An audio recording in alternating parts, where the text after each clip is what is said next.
All right, so welcome. I'm Bethany. I'm a sister of St. Joseph of Philadelphia. I serve as the JPIC coordinator for the U.S. Federation. We're so grateful for your presence with us today.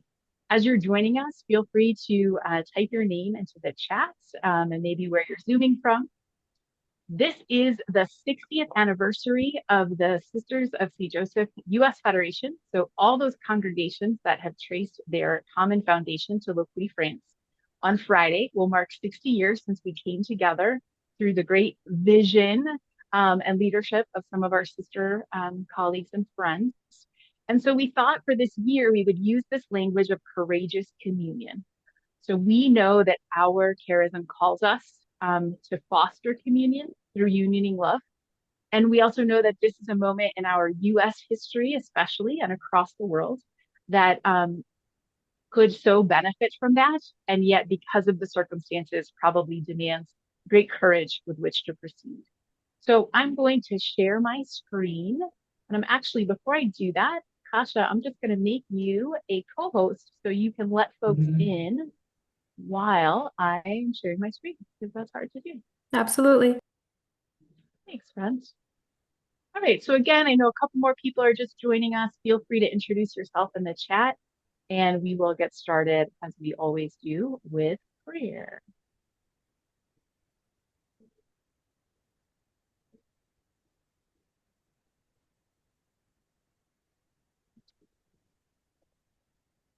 So we begin in the name of the Father and the Son and the Holy Spirit.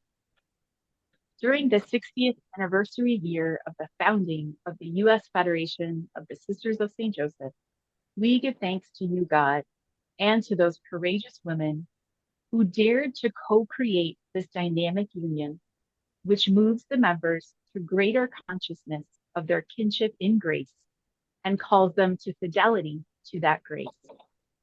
We call to mind so many moments of courageous communion that we have experienced through your grace, Creator God.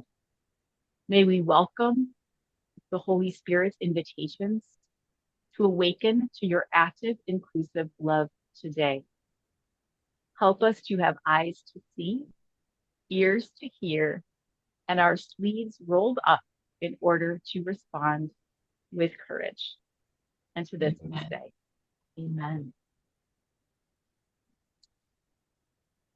So before we hear from each of you in some small groups about where your heart is these days as you read the signs of the times, much like our early sisters did, and certainly the visionary women who created the Federation, we want to hear from three women who have recently returned from a program in Chicago that was facilitated by a new coalition called Catholics in Communion. So again, you're seeing communion all over this year and a little bit of last year as we respond to not just the needs of our time, but the hopes and dreams, as well as the struggles and the suffering of our neighbors, of our brothers and sisters and kin. So I'd like to introduce Kasha from the Sisters of the Congregation of St. Joseph to share a little bit about the landscape and the maybe the makeup of Catholics in Communion. And then we will also hear from Holly Rockwell, the Justice Promoter in Rochester, and Ann Hammer with the congregation, I'm going to say Carondelet, um, the Merged Carondelet congregation. And so I will turn it over to Kasha. We'll go from there. We'll spend a little bit of time here and then we'll go into discussion groups. So Kasha, the floor is yours. Thanks, Sister Bethany. Hi, everyone. If we haven't met yet, it's really lovely to meet you virtually. I'm here to talk a little bit about Catholics in Communion. And the best way for me to describe this is that it's a coalition of Catholic organizations across the country who are really faithfully trying to live out the social mission of our church in the signs of the times. Catholics in Communion is, again, a coalition or a group of Catholic organizations across the country. It's a little bit different than some of the other ways that some of us in congregational life have related to um, other movements or moments like this because it is pretty parish and diocese based. Their goal is to mobilize Catholics in the pews into the streets for social and environmental justice. And it's been a really interesting gift to watch this kind of emerge nationally through the vision of what does it look like for some of us who are maybe not exactly involved in parish or diocesan life, or where that's not our primary space or experience of community? And how do we bring together communion in that way? And what could communion really, truly look like for the US church today? So it's been a really beautiful gift for me to kind of expand my audience and find some new and some more Catholic partners in my local areas of presence. Right now, you might remember Season of Faithful Witness was one of the campaigns that Catholics in Communion did. I think it was from Lent to Corpus Christi, and there was an invitation to do public witnesses for the social mission of our church. So there were multiple Eucharistic processions or public witnesses and masses outside of detention centers. It's this idea of bringing communion into public space. Some of the primary focuses that have come out of Catholics in Communion in the last few months are looking at election protection, which is something we'll talk about a little bit later today, and how to stand in solidarity, courageous solidarity with our immigrant siblings. I love both of these topics as a justice promoter. Classic. My heart really feels for these issues. But what's been unique about Catholics in Communion is really grounding it in our Catholic identity, in our Catholic social teaching, in our Catholic traditions, why we're called to be public and prophetic around some of these issues. It's been a huge gift for me to be in Catholics in Communion as someone who experiences um, more of my spiritual and faithful community in congregational life with the Congregation of the Sisters of St. Joseph as their justice director.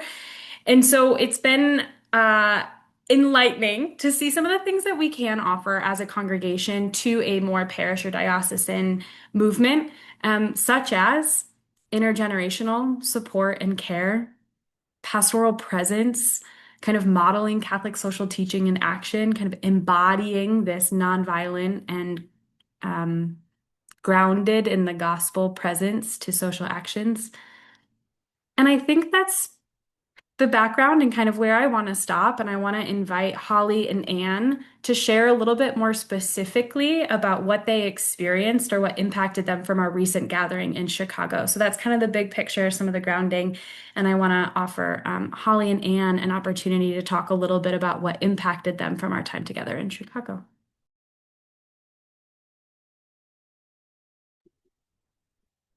Hi, I'm Ann Hammer. I'm the justice promoter for the Sisters of St. Joseph of Carondelet. There's three different areas that I'm gonna talk about. With Catholics in Communion, the experience for me was that the discussion around organizing was truly grounded in who we are as Catholic. In the last few months, I've attended various trainings around organizing, some of them Catholic, some of them of other faiths. But this was the experience that I had that was truly grounded in who we are as Catholic. Just a couple of examples is we had a brief discussion around the story of Exodus and how Exodus is truly a story of organizing. There were various quotes from popes that they shared throughout the conference. I'm going to share two of those in my other two sections. But they also gave us a handout of how to talk around the election using bipartisan election language, using our language of faith. And I'll just share a couple of examples. So instead of saying Democrat and Republic, we can say the common good. Instead of saying identity politics, we could use the language of the universal call to human dignity. And another example is instead of saying winning elections, we could say faithful participation in public life. The other area that I want to talk about is that stood out to me that so as justice promoters, one aspect of what we do is provide sisters and carers and partners with opportunities of how to engage in advocacy.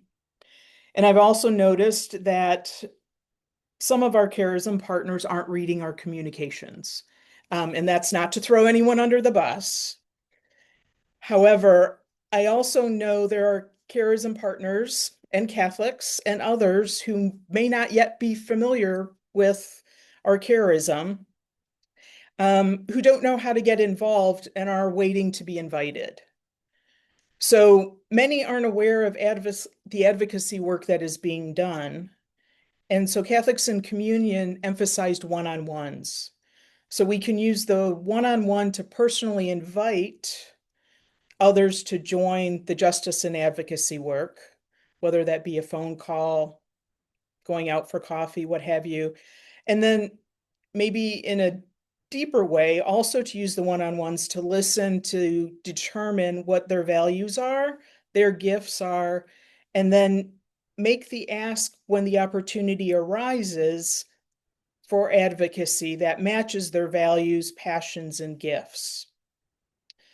And then this way we can also help people move from, perhaps if they're feeling hopeless in today's situation, move them to courage and to agency. And also they can see the numbers of people that are committed and doing this work already. Because I think there's a lot that just don't realize how many people are engaged in advocacy and social justice. And one of the quotes that I referred to earlier was from Pope Leo that they shared, that we must unleash torrents of moral energy and become poets of solidarity.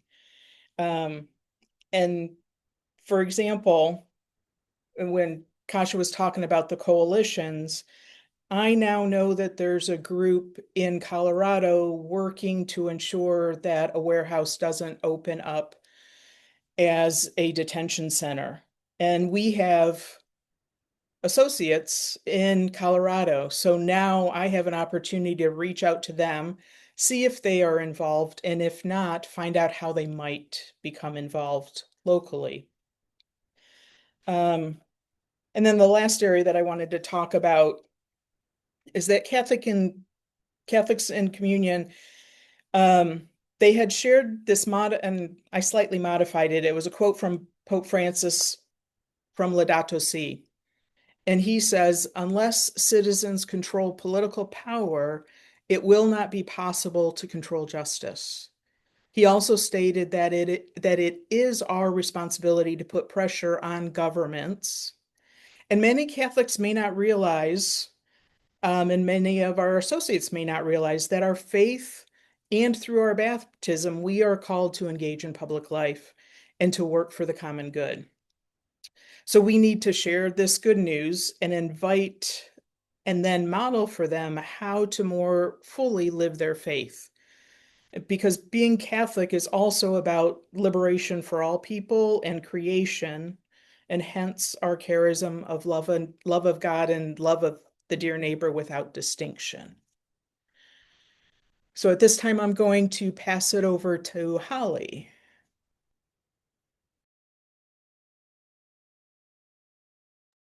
I'm mute. Okay. And I'm just gonna say what she said, yes. And I'll add a little spin, but that was, a lot of that, the idea of that this was an organizing refresher. Network has just offered an organizing training, and many of us, I think, had some organizing background, but this was a really Catholic focused organizing training and just shot through with Catholic social teaching, which still remain a little bit hidden, I believe. So it was a different perspective. And one of the things that they talked about is sort of I don't know if it was a theme, but building a civilization of love. And that's what we're called to do. And I just loved that because it just puts things in a very faith-based, Catholic forward way. It's not partisan politics. It's building, we used to call it the beloved community. It's a different sort of approach. So I was really inspired by the concepts of, so the one-on-ones, so important, but really adapting that because it was a little bit, congregation is different from parish. And so it was a little bit different. And I think I do a lot of, I wouldn't have called them one-on-ones, but I think they are one-on-ones in my work. But really thinking about more and more of those, and then maybe expanding those to, maybe 3 or 5 get together. And thinking about, I have lists and lists of people that I'm going to call, because this idea of who can we hear from, but being careful to make sure that the one-on-ones, one of the things I struggle with as a personal matter in organizing is, let's not be agenda driven. Let's be listening driven. And so, the 2 main topics that Catholics in Communion focused on were detention centers and immigration, and then the election. And that was helpful and inspiring, and I think very timely. And even in those realms, it was sort of, I think Anne mentioned hope. And I think I hear a lot from people that they feel hopeless. They don't know what to do. They feel like what they do is too small. It's not this big, 10,000 people in the street event. But the thing that was beautiful about it, and one of the things I most enjoyed, was the table conversations, because you begin to realize, oh yeah, no, we're all part of this huge mosaic of Catholic action, and we're playing a part. We're just picking up what our things are to do, and reminding people of that, reminding myself of that it's we want to join the national movements. That's fantastic, absolutely. And we want to acknowledge and celebrate the things that we're doing in our own congregations, given our own contexts. We're not a parish. We don't have young families. Our median age is 87, so forth. So we're a little different. In some ways, I think freer than diocesan communities, and in some ways a little bit limited in what we can do. But we have a role to play. This concept of ministry of presence, I think, and sort of moral authority of speaking from your faith heart. I think some of the things Anne said, where you're speaking in a different language and using different language than what we hear a lot in the them versus us. Let me get both my hands on the screen. So so that it reminds you of a new way of speaking and relating that is for the common good, for the collective. I also felt one of the things that I think can come out of it, and I hope will flow forth, is that all of us who are doing this work in whatever way, congregationally, parish, diocese, that we would have a mechanism for sharing more intimately, that it's not just here, come to my event, or share in, but it's like, what are the struggles? What is the way it went? What are the roadblocks? That if we're going to build this civilization of love, that we build it amongst ourselves in a really sort of personal way.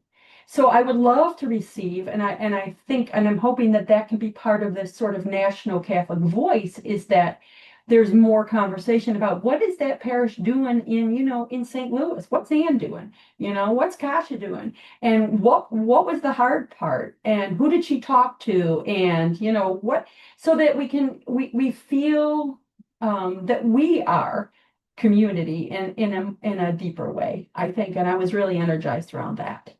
Yeah, I think that's about my 2 cents. Thanks, Holly and Anne. I love the commitment to the relationship that I heard from Anne, and I love the commitment to the both and that I heard from Holly. I just want to land 2 planes when it comes to Catholics in Communion. It is inherently Catholic, and that doesn't mean that we don't remain in interfaith and ecumenical spaces. I think Catholics in Communion is reminding us that Catholic social teaching and the Catholic tradition has something to say about how we are called to respond to these times. And I think one of the gifts of congregational life is our charism has something to say about how we do that, right? Catholic social teaching calls us to respond, and our charism calls us to respond faithfully, in solidarity, and perhaps in this 60th celebration year, courageously, right? And so I'll close with that. I'll turn it back over to Sister Bethany to lead us into some small groups and some shared discernment. Thanks.